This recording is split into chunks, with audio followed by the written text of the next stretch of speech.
ज्येष्ठाय नमः श्रेष्ठाय नमो रुद्राय नमः कालाय नमः कलविकरणाय नमो बलविकरणाय नमो बलाय नमो बलप्रमथनाय नमः सर्वभूतदमनाय नमो मनोन्मनाय नमः अघोरेभ्यो घोरघोरतरेभ्यः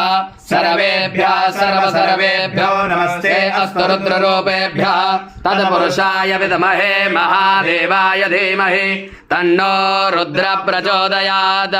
ईशानः सर्वविद्यानाम् ईश्वरः सर्वभूतानां ब्रह्माधिपति ब्रह्मणोऽधिपति ब्रह्मा शिवो मे अस्तु सदा शिवोम् ॐ शिवो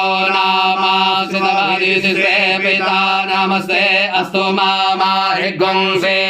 निवर्तयाम्यायुखे नाद्याय प्रजननाय रायतभोगाय तु प्रजास्त्वाय सुवीर्याय ॐ सभानि देव सवितुर्धुरित